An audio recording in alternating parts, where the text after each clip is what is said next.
like a 2,000-pound sword on a regular basis and swing it around in combat, like you go to like scratch your nuts and then like accidentally like tear open the sack.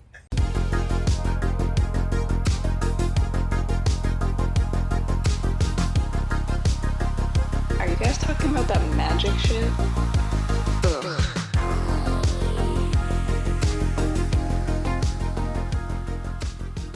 Welcome back, everybody, to the Hard Part Podcast, where the hardest part is trying to untangle all these goddamn cords.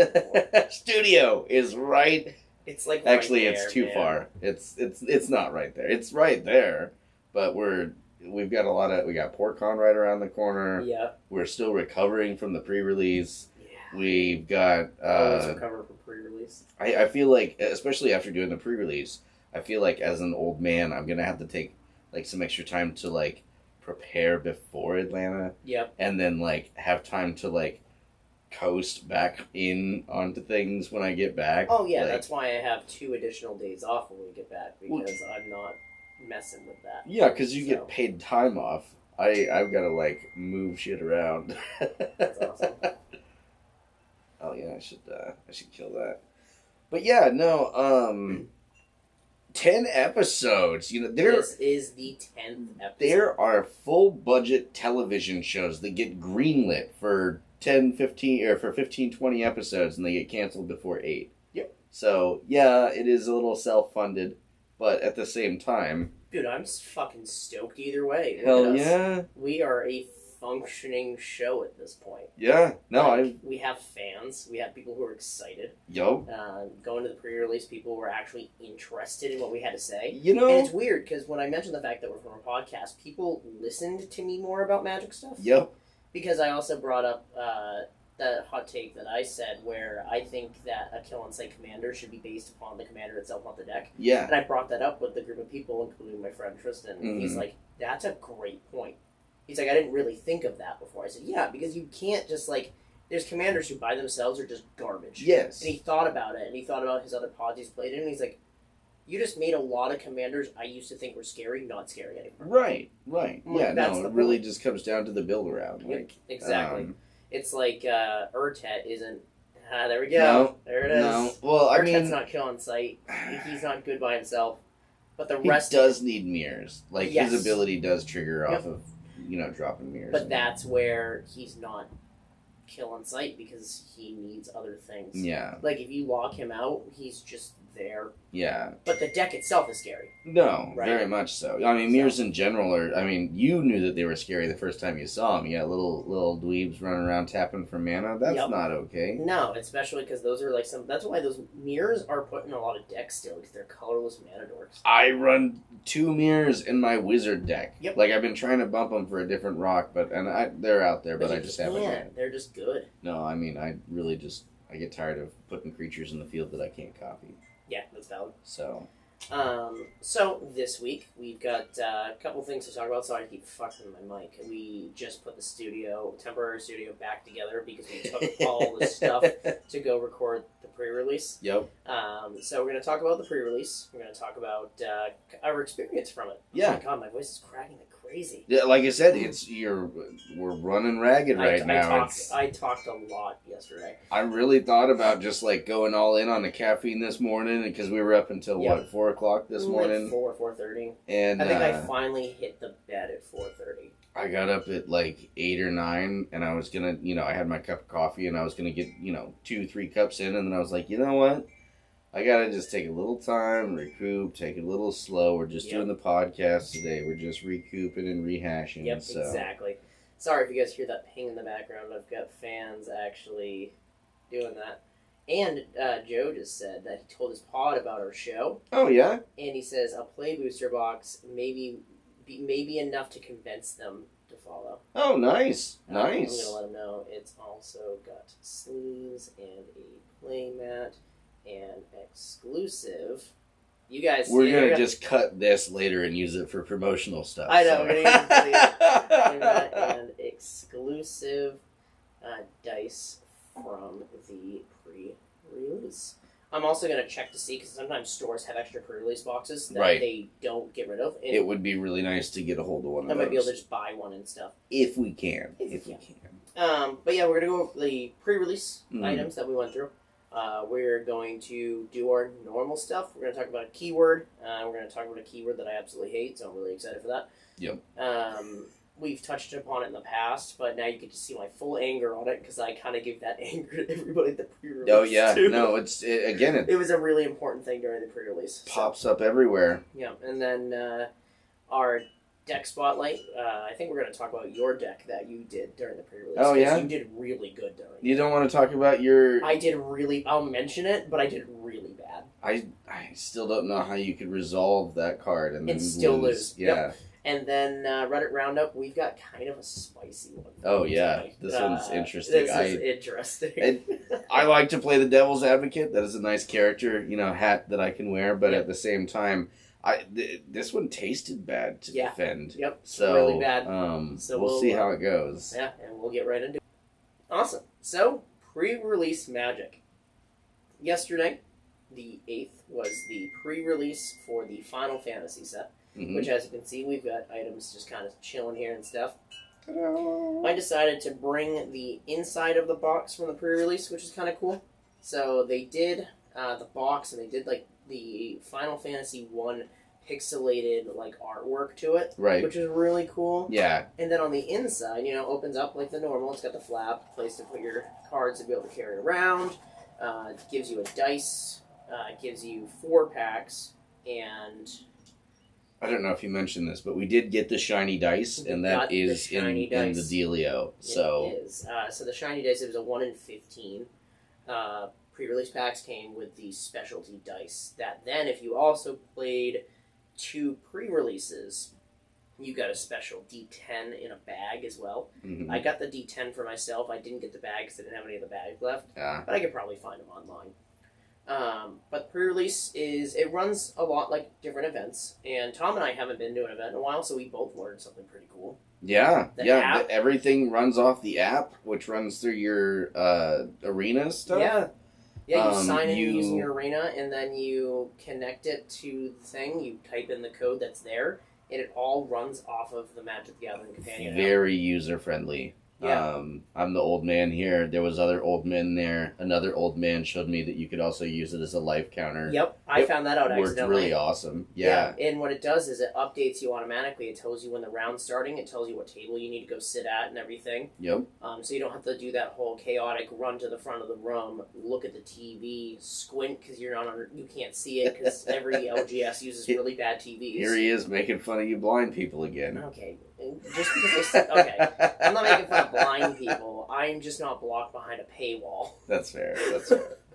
And then, yeah, you can use it as a counter, which is awesome. I unfortunately didn't put the code in, so I didn't get to use it Yeah. as much. But I'm also from that era of walking up to the TV, so I still like that kind of thing. I didn't hate not having to get up. I also didn't hate having to chase somebody down to record our Your score. wins and so forth. Yeah, because the big thing that happened before is you would also have to start yelling around the room for your opponent because they didn't have the table numbers and stuff. Yep. And all the tables were set up, which is great. Mm-hmm. So you literally could just go sit down. You didn't have to look for your person. You just sit at the correct table. They show up across from you, and you shake hands. You go, cool, let's play Magic. You can look on your phone. It says what their name is and Mhm. everything. Yep. Like, Um, pretty rad. It's super cool. And I think for bigger tournaments, I was looking more into it actually last night before Oh, falling yeah. asleep, or this morning before falling asleep.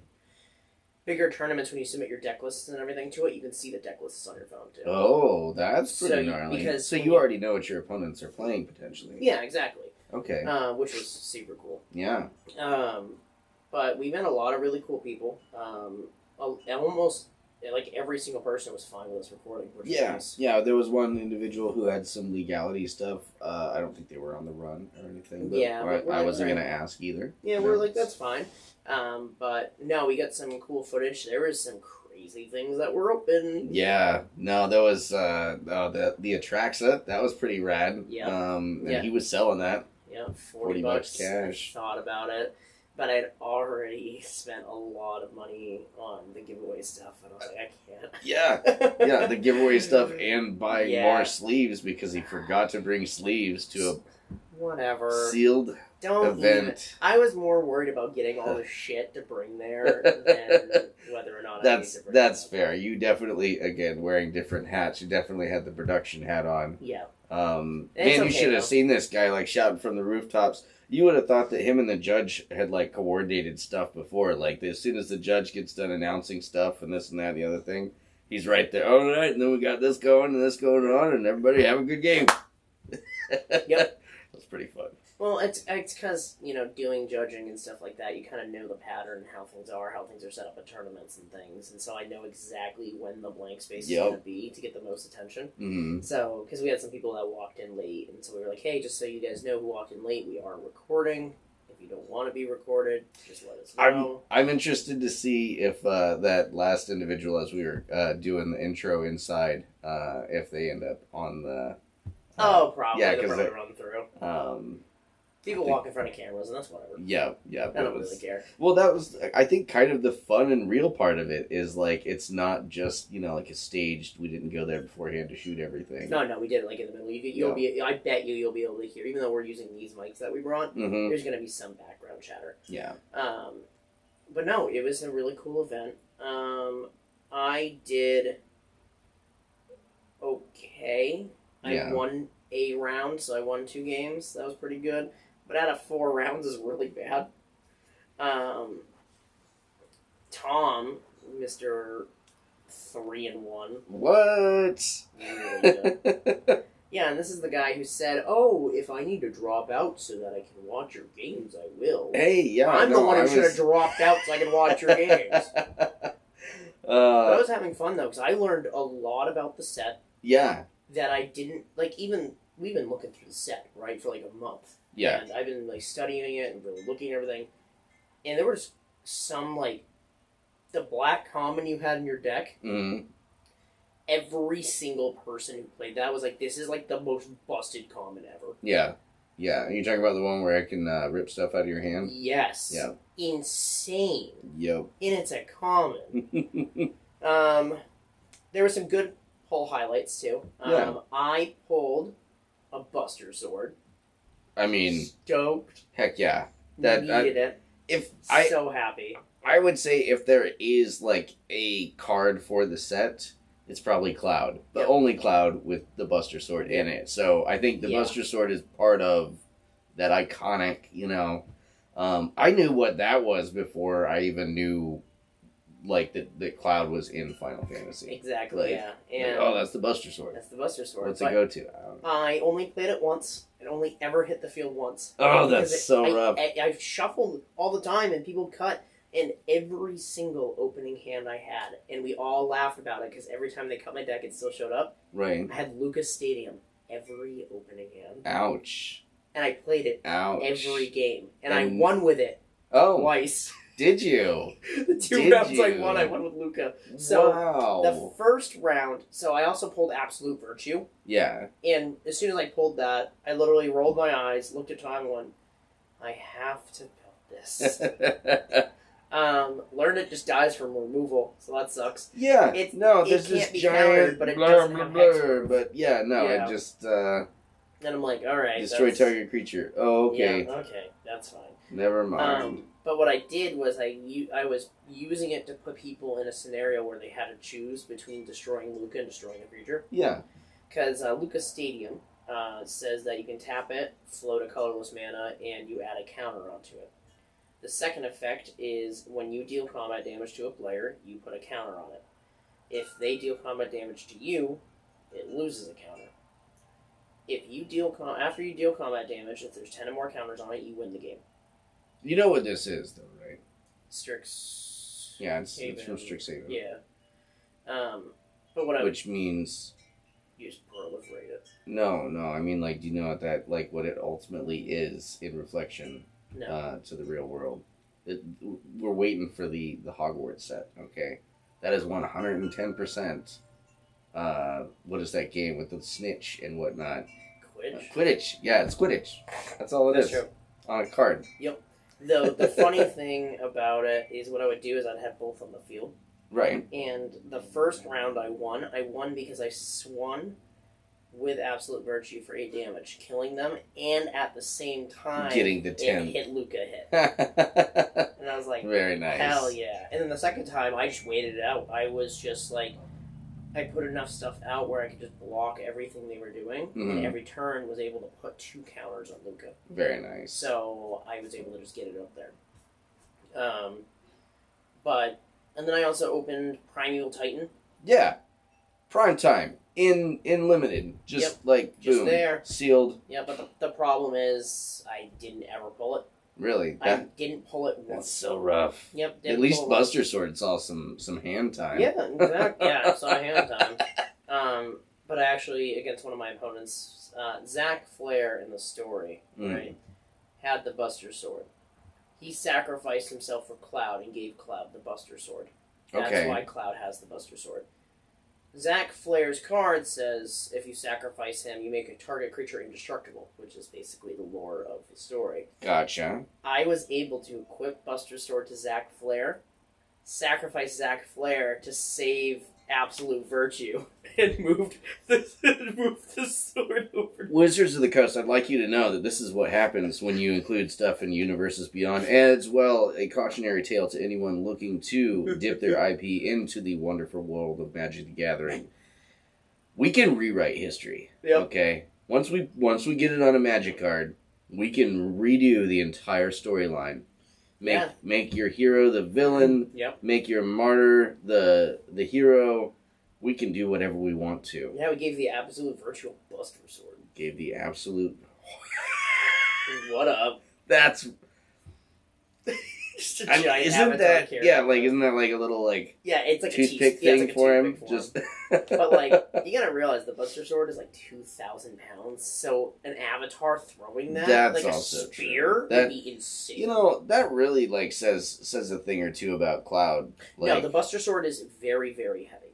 It's a very heavy sword. It's a claymore. It's a 2-handed weapon. if you got used to just I'm Scottish. I'm familiar with claymores and like big swords and whatnot, but at the same time they're like 8 pounds. Yeah, this thing's A like 2,000-pound sword. Yeah. You know what I'm seriously concerned for? If Cloud ever decides to just like give it a wank, you know, and he doesn't like just give Fucking a rip little it bit. off. Yeah, like if you pick up like a 2,000-pound sword on a regular basis and swing it around in combat, like you go to like scratch your nuts and then like accidentally like tear open the sack, like that's some serious control that he has to have to not just like. Oh man! I mean, good news about the Buster Sword is it's got 2 holes on the top of it, so you can just stick your nuts that have fallen out into the holes.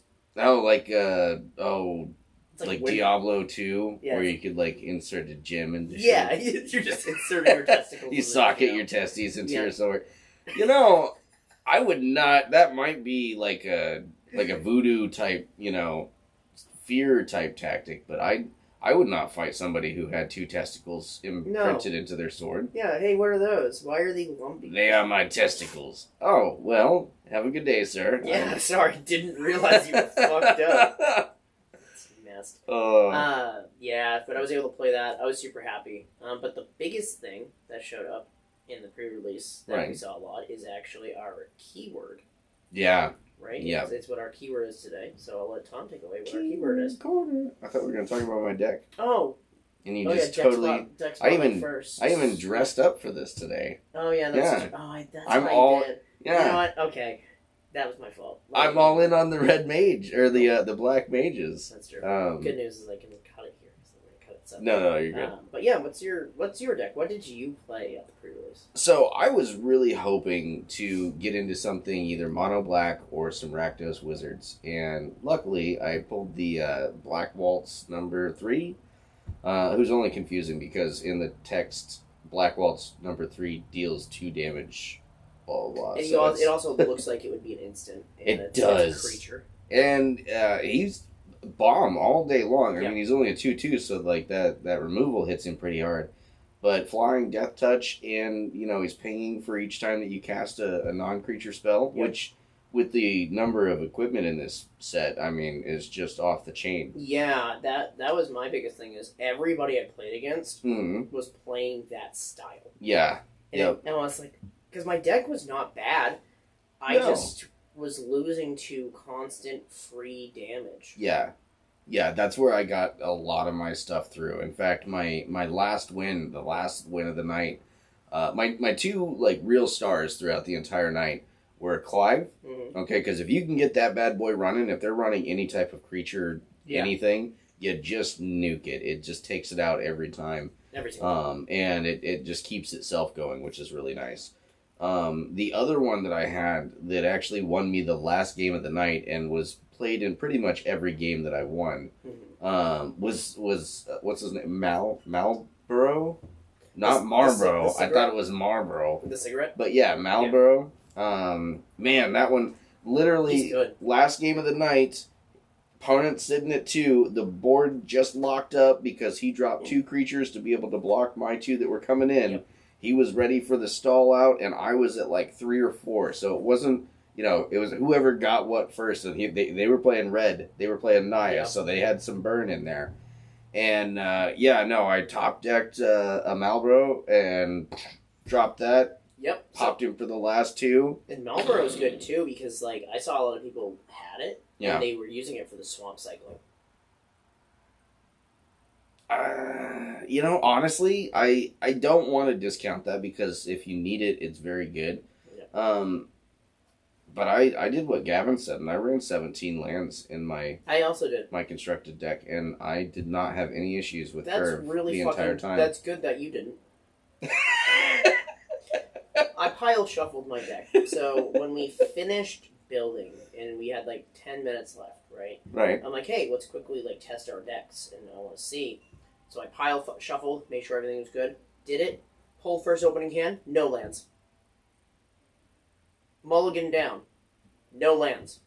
Mulligan down, no lands. I was like, what is happening? I mean, I don't know if it's draw luck so much as like opening hand luck. That's and then you get down on the 5 on a draft. It's I pretty played against brutal. an opponent who him and I both mulligan down to 5 cards each. Right? Yep, the same round. We're like, all right, we're playing Yu-Gi-Oh. Let's go. Gosh. Yeah, we literally get down to 5 cards. And we're like, we're playing Magic. I had to keep 1 2-land hand, which wasn't too bad because I had 2 1-drops in it, and I had both of my colors. And then outside of that, I had 1 hand that was no lands, and so I pitched that, came back with 6, and I got 3 lands off of that one. Yeah, it's so crazy to me that like I've mentioned on here before, and I told Tom, and Tom. Every time I tell Tom something about myself, right, he doesn't believe me. Like, he didn't believe that you could be good at air hockey. That's true. I showed you that. That's true. And then I told him I have the worst draw luck in history. That is also true. And he's like, there's no way. And I was like, one of 2 things happen. I will have great luck in my packs in a pre-release.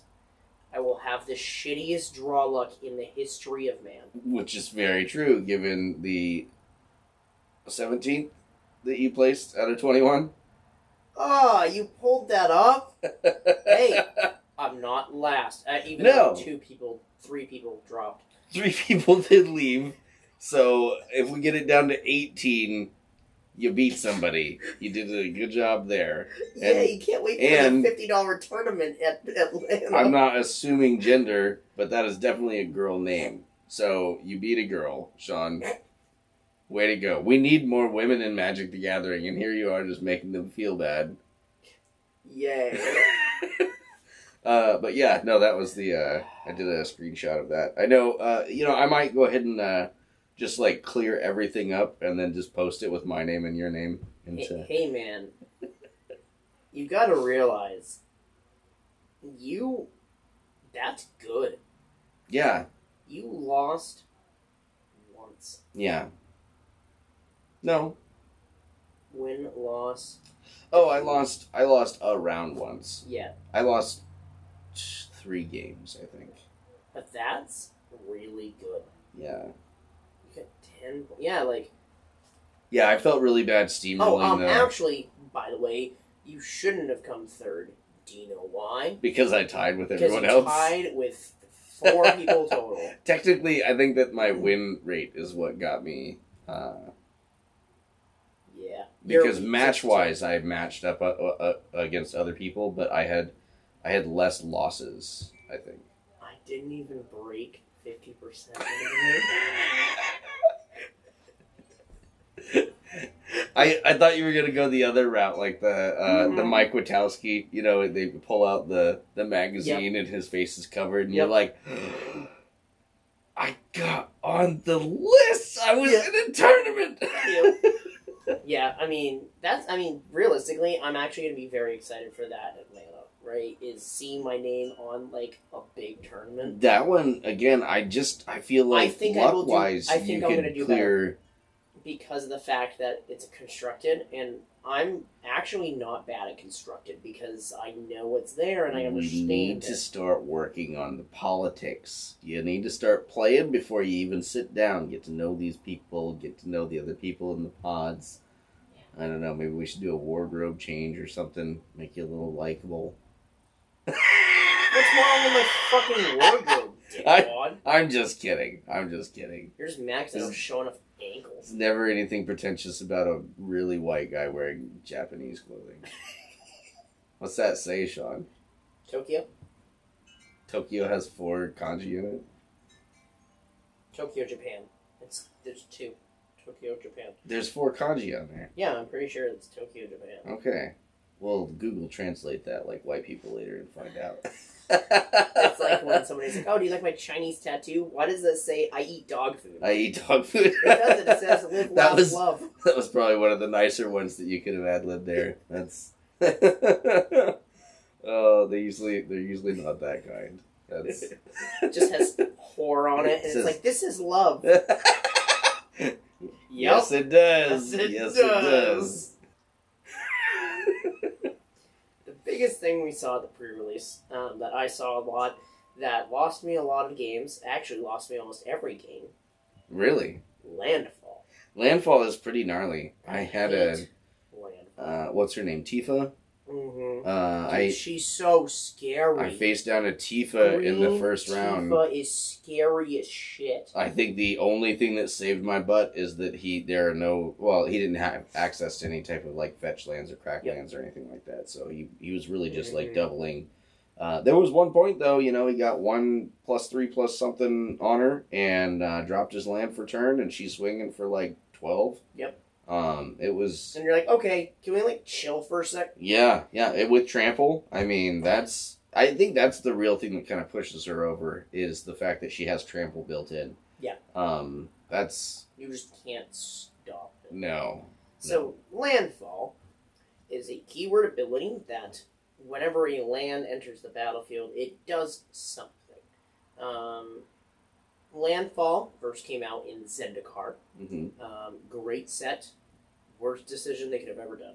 Because why should we make a keyword that you get rewarded for doing something you have to do? Yeah, it's like saying if you draw a card at the beginning of the turn, then you get 1 mana.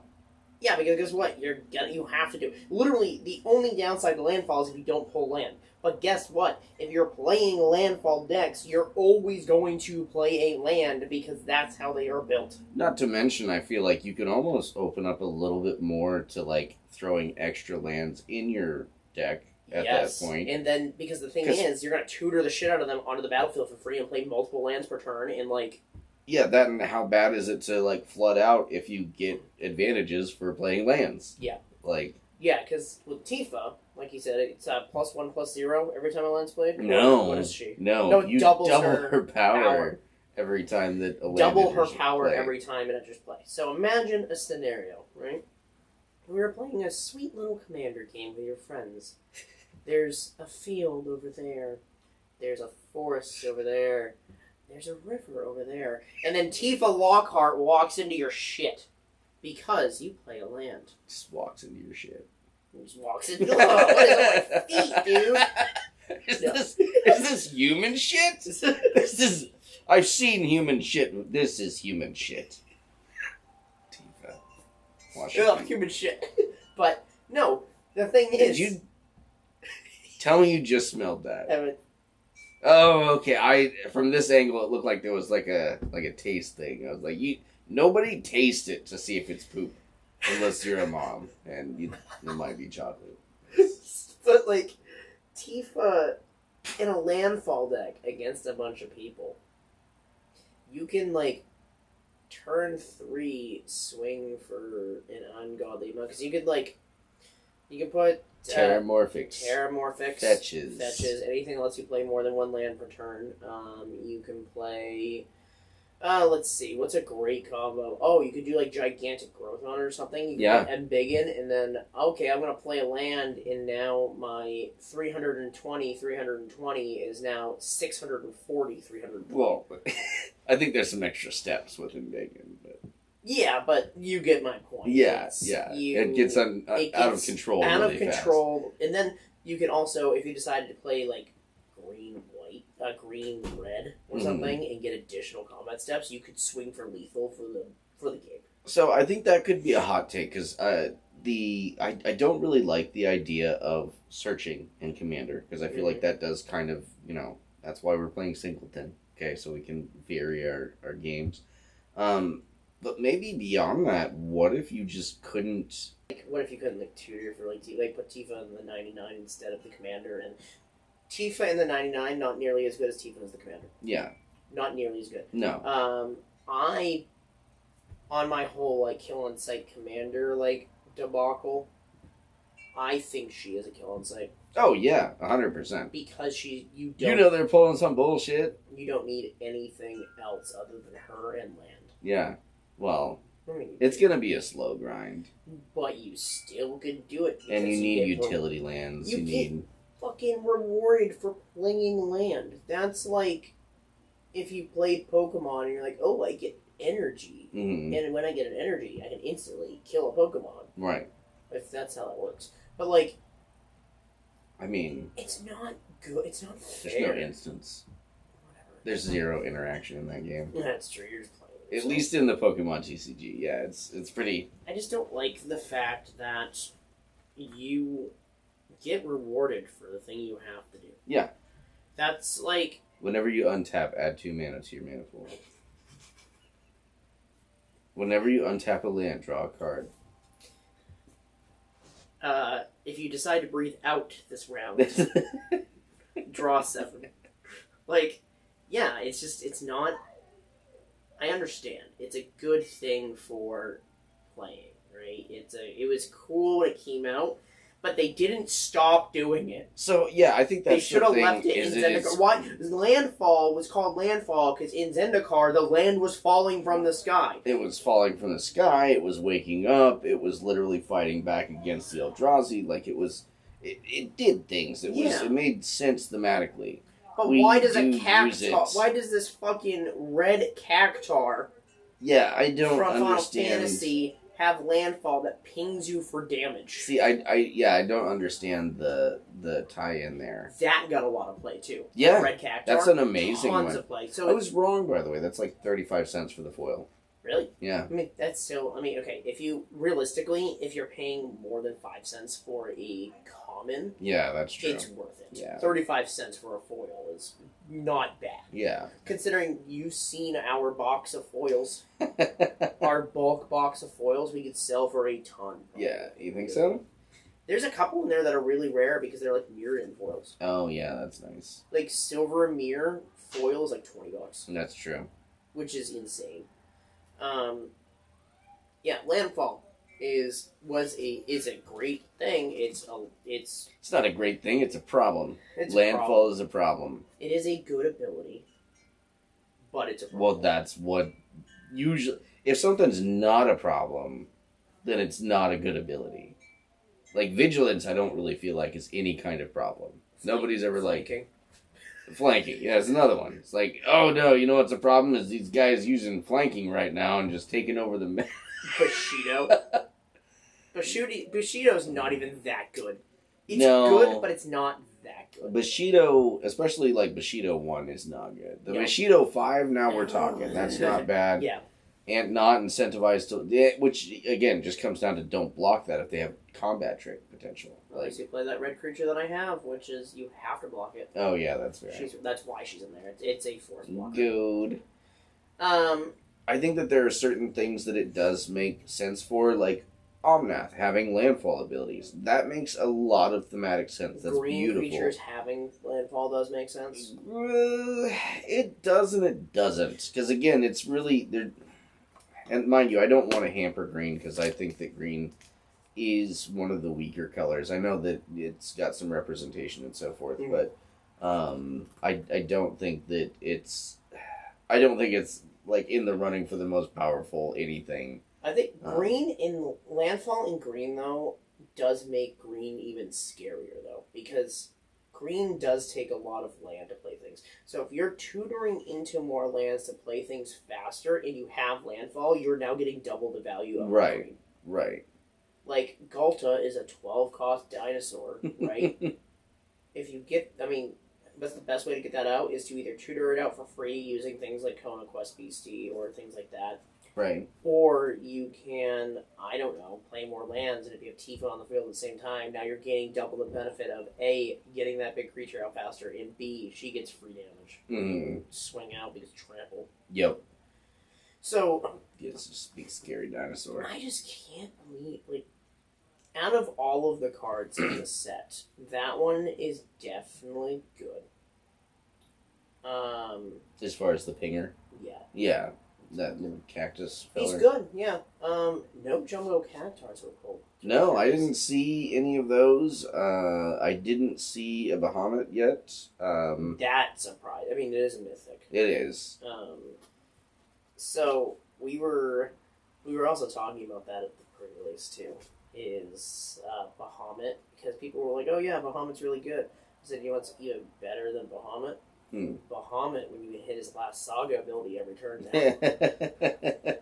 Which is so broken. And they're like, "What do you That's mean?" so and then broken. I laid it out for them, explaining the fact that there's that green-white creature that you can remove Saga points, and then it re-adds it. Yep. And now there's also commanders that also allow you to fuck with Sagas. And I laid it out, and they're like, "You can board wipe every turn." I'm like, "Yes." Yep. Every Yep. turn. And Toxvil's a problem. Yeah, in I was like, what the fuck? Yeah. Not a lot of sagas were played against me, at least. I didn't see a lot of them. It's because unless you have those really big saga creatures, they are kind of just No, I agree. I had what was the other one? Anemia. And I had to hold from playing that at one point because, big scary creatures, just go ahead and play what you got, get it out there. What I didn't think of is that my opponent could have potentially stalled for 2 turns. I was at 2 life, and if I had played that, I'd have drawn 2 extra cards and lost 2 extra life over the next 2 turns, so it would have killed me. And I wasn't even thinking about it. It was, just slamming on the board and whatnot. So I had Fenrir in my deck. Mm-hmm. And the only reason I had him was for his first ability, which allowed me to tutor Verland. Gotcha. Yeah, that's these very other relevant. abilities didn't really matter, so I was literally throwing him to the fodder because I had something else that sacrificed creatures when I attacked. So what I would do is I'd play it, and just immediately sack him. Because I'm like, I don't care about that. I did have my flip card for the pre-release, the Esper. I don't remember the full name of it. Sorry, we'll put it on the screen. Insert card name here. She is a 3 cost with flashback of, I think it's 6. But when she enters the battlefield, you surveil 2 and gain 2 life. Okay. If you flashback her, she comes back onto the battlefield flip, and she just gives you like free land. Very nice. So you pitch her as fast as possible. So on turn 3, if I pulled her, I'd immediately pitch it. I would immediately surveil 2, gain the 2 life. Don't care about anything else. And just so it's sitting there ready. Can we focus for a moment on how beautiful Surveil is in a limited format? You got 40 cards and you can just chuck 2 down to go find something. Yep. So handy. Surveil is very nice. You know what? Let's do a second keyword because we're talking about it. Yeah. Surveil is you look at the top 2 cards of your library. Well, Surveil whatever. Yeah. Surveil whatever you want to do. But you look at the top whatever cards that tells you to. So Surveil 2 is you look at the top 2. You then can decide to put 1 into your hand and one in the graveyard, 1 into the top of your library. So you could right. They can either go back on top of your library in any order, or you could put them in your graveyard, or you could do one and the other. That's what I thought. Yeah. So the more Surveil you have, the better it is because you can just deck siphon like crazy. Yeah, I say it's better than Scry because most of the time being on the bottom of your deck is not very advantageous. Because if you have the shuffle, then you just put it back in your deck again. Oh no, I You're just not mean like thinking even usually they'll have you like with Scry, you put them on the bottom Yep. of your library in a random order or whatnot. But if you pitch it to your graveyard, there's relevancy there. Stuff might have flashback. Stuff could have. I mean, again, that's an extension of your hand. Stuff could count the number of permanents in your graveyard. Yep. You could reanimate things at that point. It just.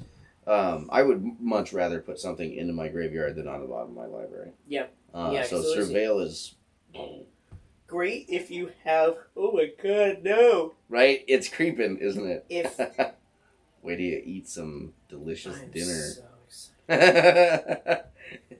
But yeah, Surveil is good. I liked it. I wish I pulled more things with Surveil. Mhm.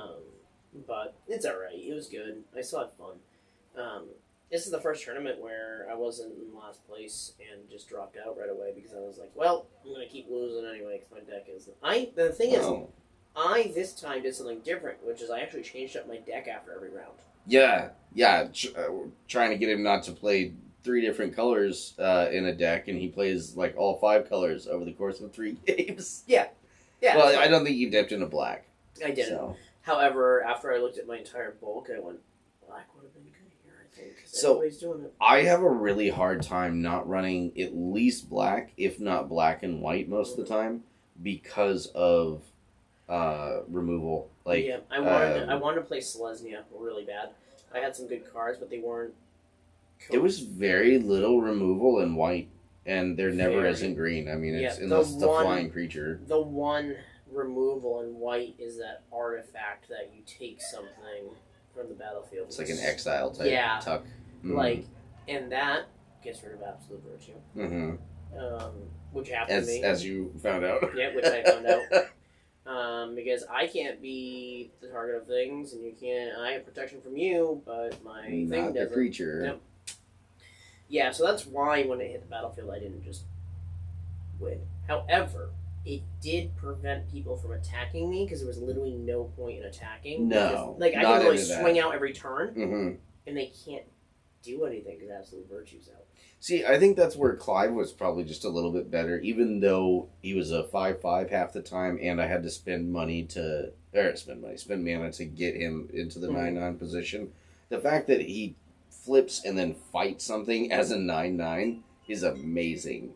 Yeah, And then You can again, get rid it's of a their chump repeatable blocker. effect every 3 turns. there was a lot of death touch too, There was a lot of I which ran made it so annoying for the whole thing. between Waltz, the Flying Eyeball, and The another flying fellow eyeball, had- I saw a ton. Oh yeah, that was so much. He saved my butt on Mhm. more than one occasion. Somebody stared me down with like a 5/5 flyer, and I'm like, and then I Yep. pull that thing, and it's like, yep, this game's in the bag for me. Yeah, because then they're not going to attack because you have a death touch thing. Yeah, I didn't run any Surveil, but I really should have. I think I ran pretty much all of my black and red cards, save for a couple of niche Mhm. things. But yeah, there wasn't really any option for Surveil, but it would have been really handy within what I was doing. Yeah, I agree. I wish I had more ways to deck filter, and I didn't. Mm. And I looked at all my cards, and I kept looking through them, and I kept rebuilding, and I was like, I don't have synergy. Like, I didn't pull, like, any synergy, Mm. is the problem. Yeah. And I even showed it to, like, opponents and stuff, because they're like, oh, what else do you have? And that's the cool thing about limited formats. People are okay to help each other. They're like, oh, Yeah. you know what, let's see what you're running with. And everybody looked at my deck and said, your deck's not bad, you just don't have synergy. And they're like, oh, let's look at the rest of your stuff. And they're like, you have, like, no synergy With anything. with anything. Yeah. Nope, none of my shit did. Good thing you brought that little card Yep. for the studied the synergies. that Yeah, you had. really happy. Yeah. But it's like, I'm like, fuck, dude, come on. Yeah. It was actually kind of cool in the pre-release boxes. It also shows you the best way to build a limited deck too. Oh, It yeah, the little explains, inserts, not bad. breakdown. Yeah. I like that a lot. Really good for new players, but there's You're also, I don't know, most of the decks that I faced down were 40 card, like competitive decks. I don't feel like there was any point. The first gentleman might have been at a little bit of a disadvantage because he was a self-proclaimed like a casual player. Mm-hmm. Been playing since release, like alpha release, with adult money the whole time. So like this guy's, he's deeply entrenched in the game and so forth. But Yep. at the same time, he opened up with a death touch creature. Then he followed that up with a fang or a fin. And then followed that up with Tifa, and I really thought that I was going to lose that first game out the gate. And just a little bit of removal that I had was more than enough to clear his board and just let me streak right over him the first time, and he didn't get back up from there. But outside of that, there wasn't... The second guy that I played against had some really nasty combos, and I don't think that... I don't think I would have won the first game because he had the, I forget what the one is that gives you the plus X, where X is the life total. But he had that equipped to something. Oh, the fucking shield. I saw that in the pod. It was... So he has that, and he has a creature that has lifelink, and whenever this creature deals damage, put that many +1/+1 counters on it. Holy fuck. So there was no flying, that no could menace, get no nothing. Really scary, But really quick. That's the thing, is I only have so many creatures, and he's going to attack me for 20, 40, 80, 160. Like, he's going to get through eventually. And all the removal that I had was based on toughness. Yeah. And so forth. So it wasn't going to be anything that I was going to get rid of that with. So I went ahead and conceded, and then proceeded to win the next two games. But it's really funny that... when we were playing Samurai last night, when I put the new additions that I got. Yeah. I didn't put Cloud in it, and I have Cloud. Yeah, no, Cloud needs to go in there. That's... Yeah, so I did some trades, right, as you do at limited format events after you're done. You can't do it before. So afterwards, I brought my trade binder, did some trades for stuff. Oh my god. Please don't trade your cards when you're doing the sealed anything. You will get kicked the fuck out. Or it's not even about being kicked out. It's just that's a very blatant, like, hey, look at me, I'm cheating. Like, you might as well bring your own deck from home that's constructed at that point. You can bring your own lands, your basic lands. You can bring your own basics. Which is preferable, because then you don't have to rip apart your entire deck before you leave. Yeah. Which I always forget to bring lands, and then I have to sit there and do it. Communal lands. I did, however, I was passing around the fact that Chocobo land is $20. Yep, that is a and nice... they're like, really? And people were looking it up. They're like, why is this $20? I was like, it's because... Chocobo decks, the bird decks are going to be... And the foil, the way they did the foil on it is really good. It's because they did the Chocobo's foil, they lessened the foil on the tree, and then the branches are foiled. Gotcha. So the way it, like, sits on it is really important. Which is also an important thing about foils, is how they foil the card also determines how expensive it is. Which is why the Mirrodin foils are so expensive. Is it? It's the way it sits. So, like, the Silver Mirror's 20 specifically because of the lightning bolt. Because the lightning bolt on it is foiled just really more than everything fires else. off. It's there. Yeah. That's pretty awesome. So I let people know about that, and then a couple people were like, "Oh, I have that one." And they looked at it and they're like, "Hell yeah, dude!" Yeah. I was like, "You're welcome. You probably would have just fucking put that to fodder." So can I just have that? It's a foil land. Yeah, it's $1. Go for it. Yeah, which is funny that they come in the booster packs. You get one of them, but the thing is, you're not getting more than one. So you're at least guaranteed a $20 land right now, and then I got it for $60, I think. With the. Gotcha. Gotcha. The bundles also, by the way, great idea. Great idea. Bundles are really good, especially because they come with 9 boosters now. I've seen quite a few openings they used of the to be bundles. Called fat packs. That used to be the name of those fat packs. Back when they were cool and they had a book, when we had storylines. Yeah, they had a book, and I mean, they still have everything else in it. You get a dice. You get an oversized dice. I was actually surprised in the pre-release kits that they had normal-sized dice. Oh yeah, because you had gotten the oversized one from the bundle, which the bundle dice was cool as hell anyway. But the bundles are great. We posted a video on TikTok. It is a longer video, but I did it on purpose because I want you guys to, for free, be able to see what's in bundles if you want to decide to get them. Yeah. And in my opinion, great ideas. That, and it seems like, at least the ones that I've seen open, the card pool seems a little more consistently better in the fat packs or the what are these called again? Bundles. Yeah. Because what they used to do, fat packs, it was so back and forth on whether or not it was worth it to buy them. Like, are they going to be better pulls? Are they not? And everything like that. And statistically, before, you mostly bought them for the boxes, just so you can have card storage. Card storage boxes. Amazing idea. Which, once we have the studio, you're going to see all of the ones I've collected over the years. Yep. I have a lot of really cool ones. Like, the Zendikar one's really cool looking. Zendikar one's pretty cool. World Break is really good because it's got Jace on it. I always loved the Dissension one with Rakdos on it, but like original art Rakdos when he first came out. Yep, really cool. An original signer of the guild, the initial guild pack. Did you know that? I did not. Yeah, that's cool. Yeah. I believe him and Niv Mizzet are the only two. Well, Azor might also, but I don't think that he counts anymore because he's off doing something. Yeah, getting locked in caverns and so forth. But like, it's the bundles were kind of like a weird like, is this worth it? Because you also didn't get a ton of packs in them. I think they originally started with like 4 packs, and then they were trying to play with like how many can we put in it? Is it worth it? Put in 4 packs, and then you get a land pack of 20. A single land pack. Now you get 2 land packs. One of them is foil, one of them is non-foil. You get 2 random promos. Oh, nice. So you do get promos in that. You get 2. Very nice. One of them, I got it. It was a common one, and I was like, okay, it's a common foil. But the foils are slightly different equal to normal foil. I skip ahead to the rares. The Bots and Boko foil that I did, super cool looking foil. Very nice. And it's good because Chocobo. So Chocobo. And I love Chocobos. But I was but it comes with 2 promos, and then like I said, I got 9 packs, and one of my packs had 2 mythics, a from the ages, and a rare in it, and one of the mythics was a foil. It was an insane pack. Like I said, good pack draws. Yep. Good pack draws. The max amount of rares you can get in a pack is 4.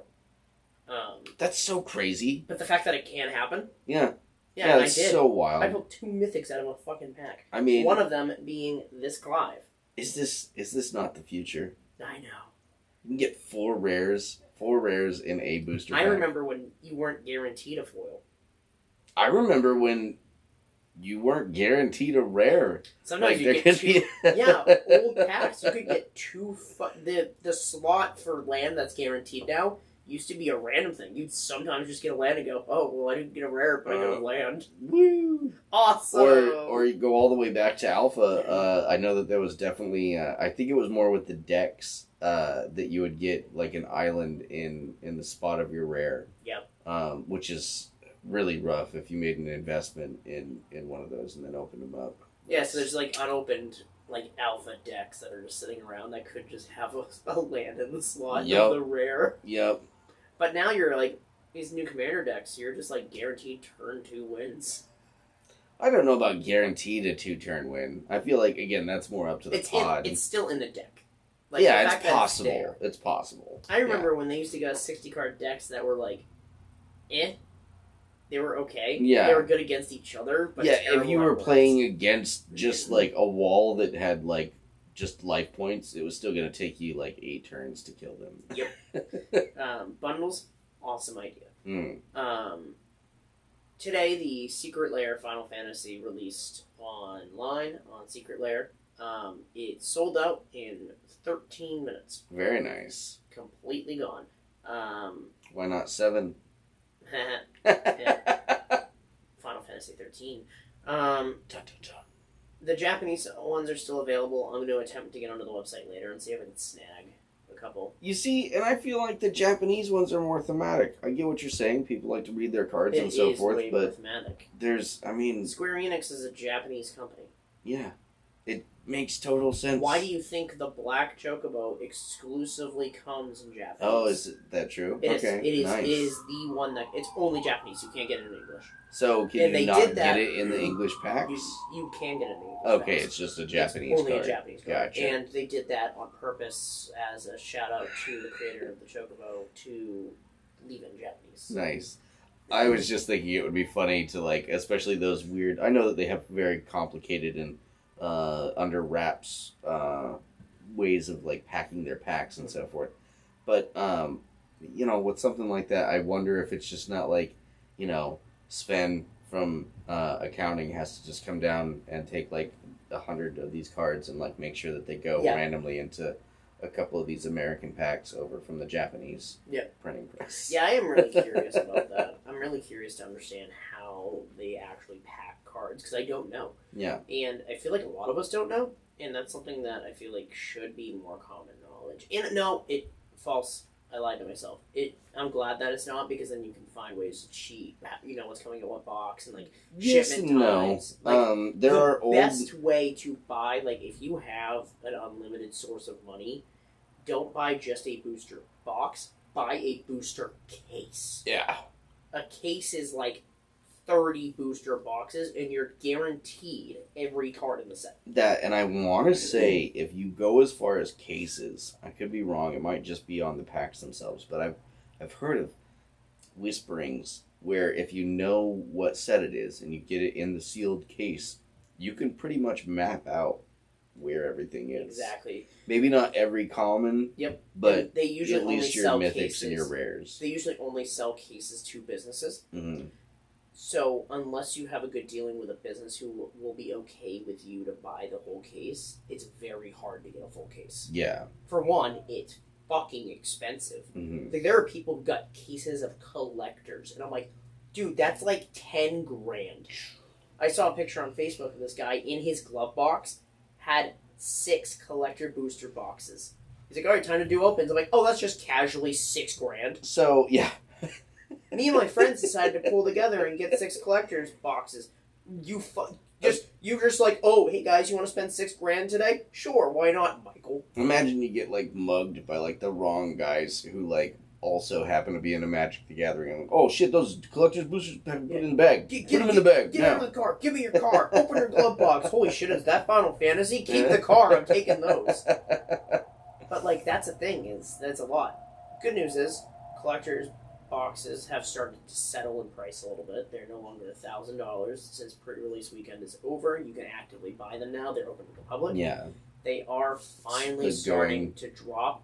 They're not going to ever drop low, though, because unless we know all 77 Chocobos have been opened, they won't drop. It's the reason why Lord of the Rings collectors are still expensive, because not all of the serialized Soul Rings have been opened. So here's my question. How long do you think it's going to take before one of them, it doesn't have to be the one that's listed, how long do you think it is before one of them is sold for over 100,000? I think a while. Because you can list anything for what you want. And the Right. thing is, the first sale of it will determine the price of all of them forever. Mm-hmm. And that's how it is. Yeah. Especially if it's graded. Because the first one listed on eBay right now is $200,000, and it says potential 10. Mm-hmm. Potential. So it hasn't actually been graded yet. It's not been graded. So here's the thing. The first one to sell will probably be non-graded. Then people will see what that sale price is non-graded, then decide is it worth it to grade it. Answer is yes, it's going to be worth it to grade it. Just, I don't know why he didn't send it to grade right away. Probably because he wants to make it to quick $200K. I was going to say, you're not, if it's over $1,000, you're not shuffling up the card any fucking thing. Like, if you can accidentally, like... Yeah, the last time I checked it, it was in 13 people's carts. It is now in 25 people's carts on eBay. 25 people have this in their carts. It is still sitting at $200,000 or best offer. It's only going to cost you $3.91 to ship it. Oh, good. Great. Whoa. You can spend $200,000 and he's not going to chip in on fucking shipping? Yep. It's really funny, though. 0 stars. If you want to, so eBay allows you to do PSA grading directly through them, so they'll ship it there first, grade it. Right. So for $5,001, you can get it premium 5 service grading, which basically means they'll grade it in 20 days or less. Okay. But you're spending another $5,000. So for $205,001, you can get it graded and sent to your house for an additional $3.91 shipping. We're in the wrong business, man. Yeah, Start it's putting cardboard inside some plastic and. you cannot. Okay, so the shipping excludes Barbados, French Guiana, French Polynesia, Guadeloupe, Liberia, New Caledonia, Russian Federation, Ukraine, or Venezuela. Russian Federation. Russian Rough. Federation, yeah. So you can't. Sorry, you can't get it there. Sorry, Mr. Putin, you're not going to be able to order your Chocobo. It also says it's also a final sale and it cannot be returned. So imagine you buy this for $200,000 and it comes to your house folded in half. You can't get a refund. I don't think Putin would. If you sent him a folded in half card, I don't think that he would send it back. No, He it's might declare war. the thing is. This is going to be a really hard card to grade as a 10 because there is no border at all. Yeah. This is going to be a very hard card. It's got also it's also raised. I don't know if you knew that. Yeah, It's raised. yeah, the etched foil or whatnot. So it's Mhm. going to be a really weird one to grade. I'm also mad at the fact that the people who opened it is a card store. Oh. It's Yeah. Collector's Lounge. It's an actual site that all they do is sell collector's things. Yeah, is that like that? Yeah, they have like graded. Like that's all they do is they resell graded cards. Is it just me or is there a Whatnot and a WhatsApp right now? There is. And Whatnot is the auction eBay thing. Yeah, where people WhatsApp just, is like- the text. Okay, that's Yeah. what I thought. Yeah, Whatnot I go on a lot now and I kind of like look through. But right now, all it is people selling packs. They do auctions for packs of Final Fantasy. If like the guy was like the pimp is out there like, hey man, I'm gonna hook you up with this nice fine lady. All right, now I'll go ahead and have sex with her real quick for you, and then you can just see her afterwards. You can cuddle. Like what? No, I bought the booster pack. Don't fucking open You're it. the cuddle cook. Leave it there. So that's basically what that's exactly what the auction is. Whatnot. Yeah, I am gonna pay for the service and you don't get to have it. I hear it. I hear it's good, but I don't. I question the value. I mean, look at the one that I got with the revised card. Yeah. That one was good. Yeah, but Do you know how like, much I paid for that? how much? $3, and they gave me a $2 bill because I won on their spinning wheel. So I paid $1 for it. That's fair, but at the same time, how much time did you put into that? Like 35 seconds. Yeah. So, what do you got for the Reddit roundup? For this Reddit round? roundup, This is the spicy one. Fucking spicy. Dude. If you've been waiting for the best part of the show, it's getting ready to come up right now. 'Cause Yep. this was got me. I'm still heated. Yeah, I couldn't fucking believe it when I read this. And I'm gonna defend it.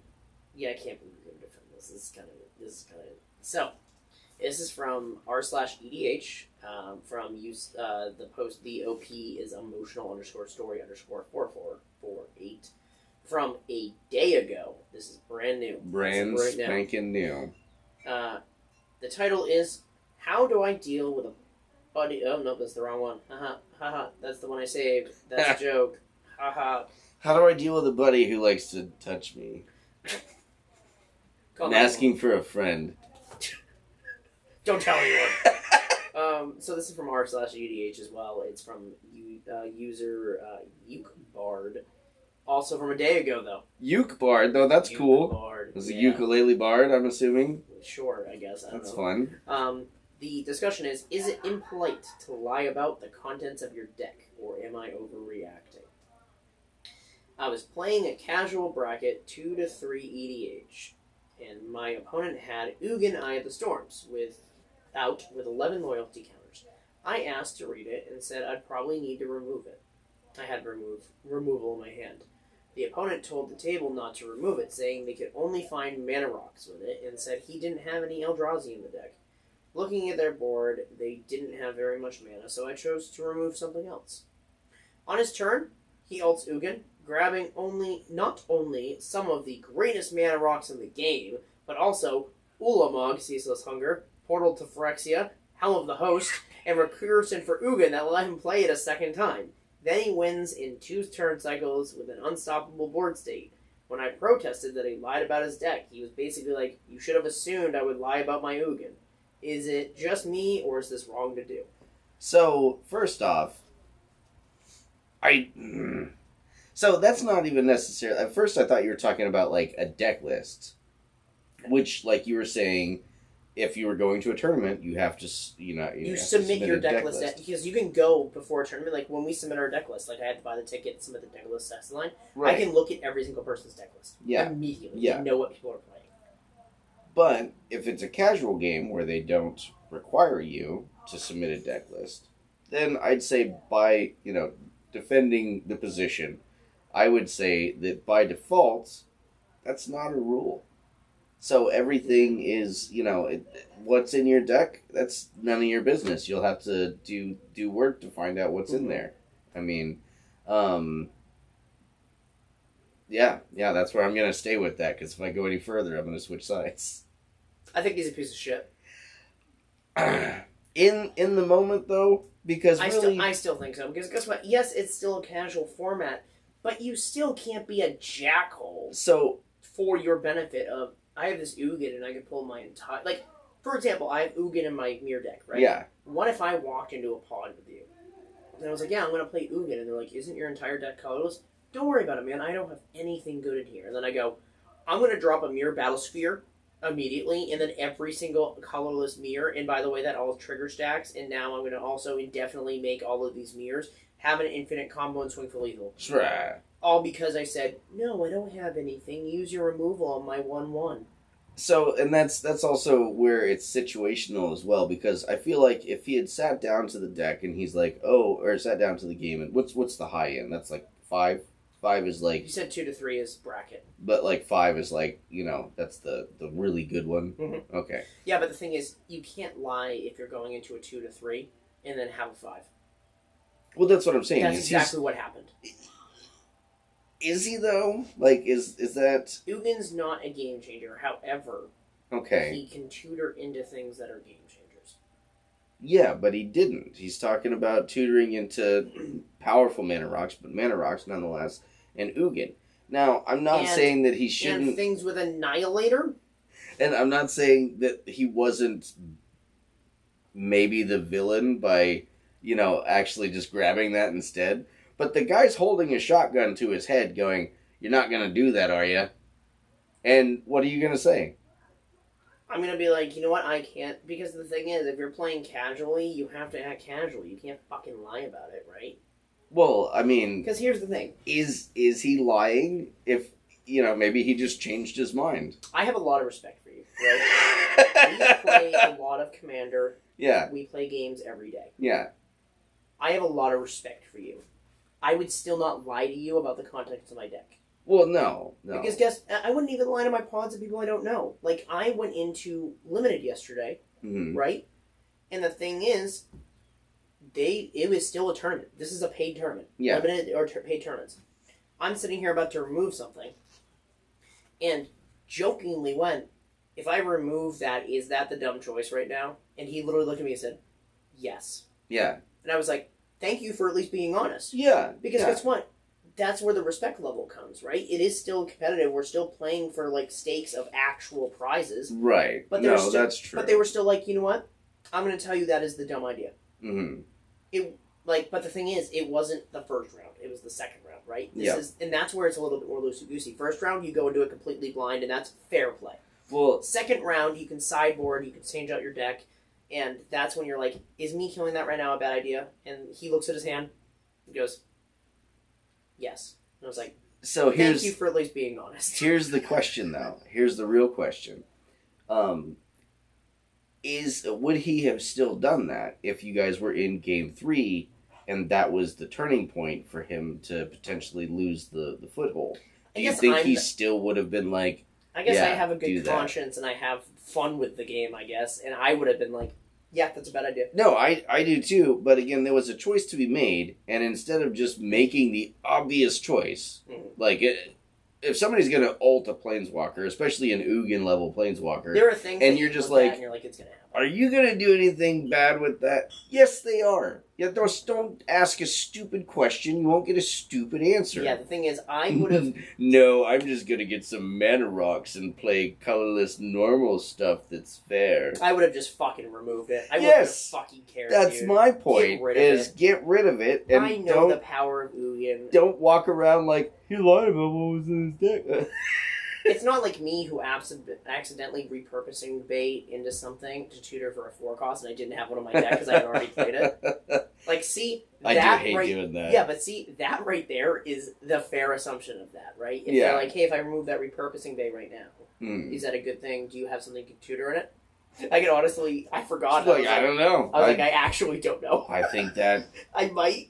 I'm gonna use it. I should know my deck list, right? But there's times where 100 cards sometimes are hard to still remember, even if you made it yourself. That, and even then, I mean, Tiny Bones has got a pretty set card list, and Yeah, I still I go know. through there, and I'm like, oh, I could pull this out. This isn't doing Yep. anything. Yeah, and like I said, I still find new combos. But, like, I personally, in my opinion, that guy's a dick. Don't lie about The your liar. Don't lie about your deck. Like, because that just puts such a sour taste in the rest of the pod.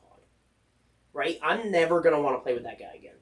Because I'm like, I'm going to go into this, like, yes, I know it's a casual format, and I understand Commander, the game is played before you do it, but there is still a morality in it, and you can't be a fucking cock. That, and who knows? I mean, we're still really only getting one side of the story here. It was the guy like, I'm gonna take that out if you're gonna do anything with it. Are you gonna do anything with it? And the guy's like, no, I will just grab mana rocks. That's all I will do. Like the thing if he is, said it yeah, like that, if was he lying? No, but I think the way it sounds like OP saying, it sounds like the guy was like, no, I just have a couple mana rocks, I don't have anything really big. And the guy's like, okay, then I'm going to kill this instead. And then the guy's like... Also, what else did he kill instead?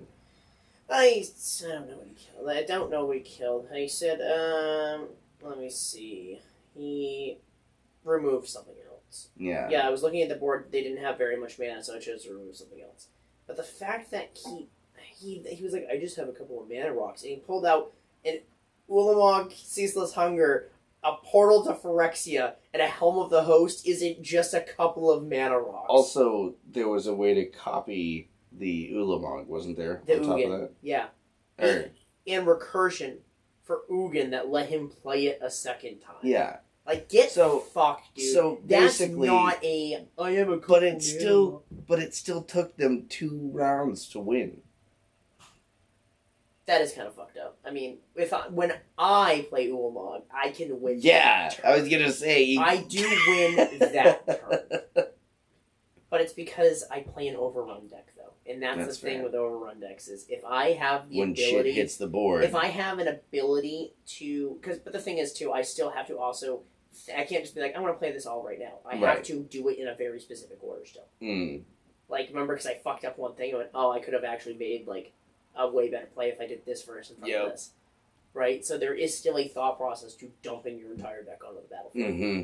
No, I had one. It was a misplay. As I was opening up, I think turn 3 or something like that. I played something before, Mhm. missed a shot to do an extra damage. Yep. And I was basically like, hey, if I lose by 1, that's where it happened. It was. Yeah, and I have a lot of respect for my friend Tristan, who I played against actually in one of the final rounds, which was really funny that I got to play against him. I've known this kid for like 20 years, and we randomly run into each other Nice. still. At the nice. weirdest fucking places, right? We're so different as people, Yeah, but we just have a lot of respect for each other just because of things in our lives, because of people we run into and stuff, and that's the beauty of Magic, though. Like it brings together He's so many so different different than people. Yeah, like But he, we were playing around, and he's like, "Oh, I forgot to do something." And I was like, "Are you sure?" I'm like, "I don't mind if you go back and do it." He goes, "Don't worry about it, man." yeah. But that's the thing is like, I as a respectful player, right? Mm. Even in a tournament where yes, I was losing the tournament, but even if I was winning the tournament, morally, I will feel better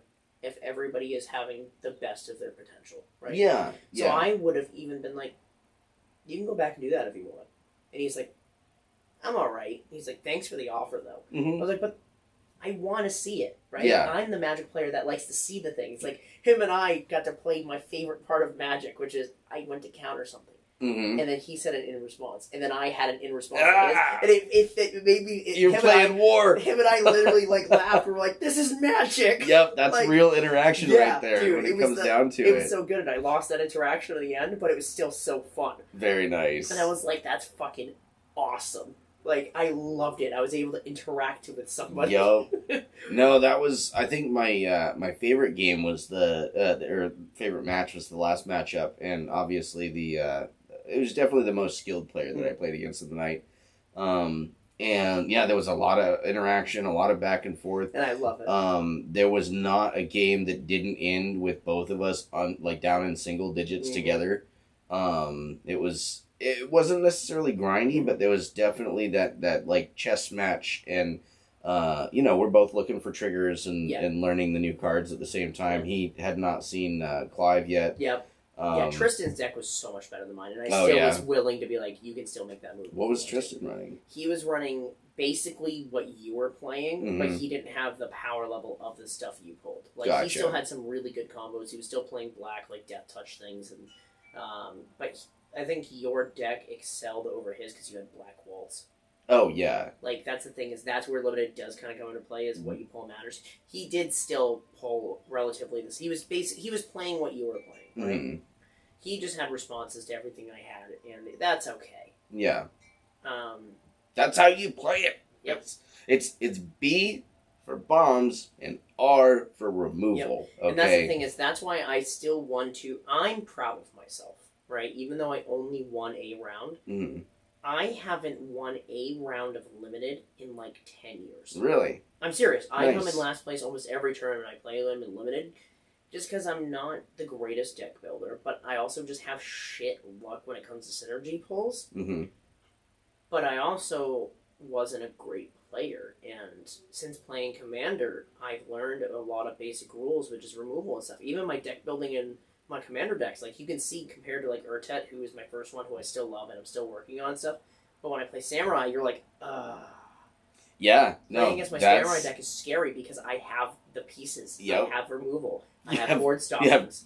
8 board wipes? 5? Yeah, something? I have 5 board wipes. I have, but the thing is, I have removal and I have control, Mm-hmm. and that's the part of Magic I didn't understand, because I was like, oh, those parts of Magic aren't fun, is locking somebody down. But if I want to get into the competitive scene, I have to. You have to play like a dick. Playing like a dick with cards in your deck and people know what they are is different than lying about the things in your deck. And that's why I don't like his thing, because he lied about it. And so, and again, I think that there's more of a line that needs to be drawn here, because, again, if he had written down or like committed a deck list and that deck list was not correct, either by omission or forgetting or that would be whatnot, cheating. He would be disqualified. That's lying, that's cheating, he would be disqualified. If he was at a ranked game and his opponent was like, I'm going to kill that if you're going to attack me next turn with it, and he's like, I won't attack you with it next turn, and then he attacks them next turn for the win, that's the guy who should have removed it. Like, yep, it's that, not... the thing is, that I agree with. Yes. You can't just go, like, social contract your way through. Yes, I agree with that. Judge, he said he wasn't going to attack me this turn. Yeah. I still agree, it's just going to put a sour taste in the mouth, though. It is. Like, that's, it is. But there's also, there doesn't have to be. In tournaments I used to play against a lot, right, who would do shit like that. Mm-hmm. And every time I was going to have to go play them, I was like, dude, I don't want to fucking do this, because I'm going to call this judge over every 2 fucking seconds. See, and that's, I won't go too far into it, because it wasn't, like, a problem. But there was definitely a situation where I had somebody who was probably not following the rules to their advantage. And that was fine, but that also made me hyper vigilant there going forward on making sure that they catch their triggers, making sure that they do their damage, making sure that because I don't mind calling over a judge if you're gonna petty stuff like that. Triggering Luca, for example, like I had to be aware of the triggers, right? Right. There were a couple times my opponent was like, "Hey, remember you could put a token on that." Like he didn't have to. Yeah. That's something that will absolutely make him lose the game. Yep. But he knew, by the proxy of it, this is an important part of his deck, right? And even in tournaments, it's important for people, because the thing is, them hitting a trigger could still impact you hitting a trigger. Yeah. So it is important to still remember your opponent's triggers. Because And they could affect your deck still. I think what you're getting to and ultimately what my feelings are is that I don't sit down necessarily to play against you. Mm-hmm. I sit down to play against myself. It's good to have you there, and it's good to have some, I'm not just bouncing, a ball against the wall. I'm glad that I'm better than playing wall ball against yourself. Thanks. But at the same time, like, if you miss a trigger, if there's something that's happening that's going to detriment me, and then that's going to detriment you or give me an advantage, and then I win, I didn't really win. Yeah. Like, and maybe it's more, I'm not so much worried about, like, whether or not someone interprets what I say as a lie, but if I win against somebody when I didn't win against somebody, that's the bigger lie. Yeah, but Except to exile my tokens. The moral of the story on my side with the Reddit story. Yeah, you have the ability to do it. You have free will. You can go ahead and lie about your deck. But will your integrity be okay with it? If you don't have a moral compass and you're okay doing that, you're kind of a piece of shit. Because what are you doing in the rest of your life? Yeah. Are you, like, telling your significant other, hey, I'm going to go to dinner with the boys, and you're macking on a chick? Well, first off, we have different social lives. I would not go out to dinner with the I wouldn't boys. either, but, like... Hey, boys, let's go out for a little dinner. No, but the thing grab is... some fondue. It's the integrity thing, right? Because, unfortunately, how you act in every scenario, including Magic, is how you act in real life. Like, Yeah. It is, because it does carry over. It's a personality thing, right? Your personality is going to show all the way through. Right. So if you're doing that integrity-wise on purpose to lie about it, and then you're like, hey, man, do you want to hang out later? I'm going to be like, fuck off. I'd be like, why are you being so mean? Because you're going to act like that in every other scenario in your life. Sean's more angry about it, but yeah, no, I typically don't, like... I love playing Magic. I will throw down with anybody, anywhere. If I've got the time, I love I'll playing have against... I get anxious playing against new Magic players, right? Mostly because everything's new, and I don't know how they're going to react to certain things, and I don't want to run into a scenario where I accidentally piss people off. This guy is on purpose pissing someone off. Yeah. No, and you always take that. I've had several people that, work with a lot of kids. They tap their lands the wrong way. They don't understand what summoning sickness is. That was the thing I had to remember. It was an actual tournament. Like, I'm just going to go ahead and attack now. I trust you to, like, tap your lands, right? Because we played a lot together. And that was the thing I had to unlearn going into this tournament. Is I was like, I have to watch. I had to watch people's tapping. Yep.